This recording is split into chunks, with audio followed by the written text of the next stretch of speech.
വളരെ കുറച്ച് വർഷങ്ങൾ മാത്രം ആയുസ്സാണ് കൂടുതൽ പക്ഷികൾക്കുമുള്ളത്. തൊടിയിൽ കാണുന്ന പക്ഷികൾ പരമാവധി 4 വർഷം വരെയാണ് ജീവിക്കുക.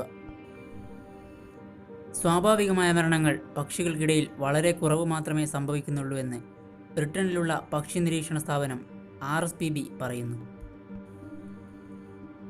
ഏറ്റവും കൂടുതൽ പ്രായം ജീവിക്കുന്നത് ആൽബട്രോസ് ഇനത്തിൽപ്പെട്ട പക്ഷികളാണ്.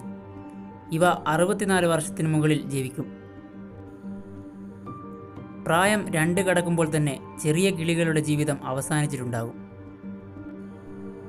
ഇണചേരുന്ന കാലം കടന്നു കിട്ടിയാൽ പക്ഷികൾക്ക് ആയുസ് കൂടുതലായിരിക്കുമെന്നാണ് RSPB ഗവേഷകർ കണ്ടെത്തിയത്.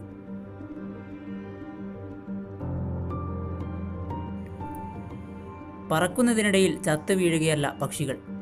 കൂടുതലും പക്ഷികൾ അവരുടെ അവസാനം അടുത്തെന്ന് മനസ്സിലാക്കി ഏകാന്തവാസത്തിലായിരിക്കുമെന്നാണ് കരുതുന്നത്. മറ്റു പക്ഷികളെയും മനുഷ്യരെയും ഒഴിവാക്കി ഏകാന്ത താവളങ്ങൾ കണ്ടെത്തുകയാണ് ചെറിയ പക്ഷികൾ ചെയ്യുന്നത്. കുറ്റിക്കാടുകളോ മരത്തിലെ പൊത്തുകളോ പക്ഷികൾ അവസാന ദിവസങ്ങൾ കഴിച്ചുകൂട്ടാൻ തിരഞ്ഞെടുക്കും.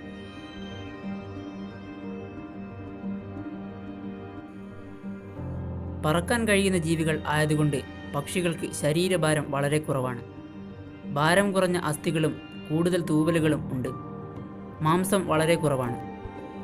ചത്തുപോകുന്നതോടെ തൂവലുകളും മാംസവും എളുപ്പത്തിൽ അഴുകി ഇല്ലാതാകുന്നു. ശരീരത്തിൽ കൂടുതൽ മാംസമുള്ള ജീവികളെ അപേക്ഷിച്ച് വളരെ പെട്ടെന്ന് ഈ പ്രക്രിയകൾ നടക്കും. അസുഖബാധിതരായി കഴിഞ്ഞാൽ പക്ഷികൾ വിശ്രമത്തിലേക്ക് കടക്കുകയാണ് ചെയ്യുന്നത്.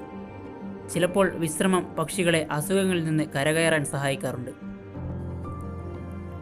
മരംകൊത്തി പൊത്തിനുള്ളിൽ ഇരിപ്പുറപ്പിക്കുന്നതും ചില കിളികൾ മണ്ണിൽ ഒളിച്ചിരിക്കുന്നതും ഇതിൻ്റെ ഭാഗമാണ്.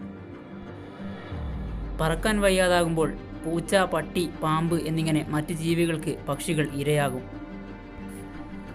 പ്രകൃതിയിലെ ആഹാര ശൃംഖലയിൽ ചെറിയ പക്ഷികൾ നിർണായകമാണ്. പക്ഷികൾ മറ്റ് ജീവികൾക്ക് ഭക്ഷണമാകുന്നത് ആവാസ വ്യവസ്ഥ നിലനിൽക്കാൻ അത്യാവശ്യവുമാണ്. വീഡിയോയെക്കുറിച്ചുള്ള നിങ്ങളുടെ അഭിപ്രായങ്ങൾ കമൻറ്റ് ചെയ്യുക. കൂടാതെ ഇത്തരം വീഡിയോകൾക്കായി ചാനൽ മറക്കാതെ സബ്സ്ക്രൈബ് ചെയ്യുക.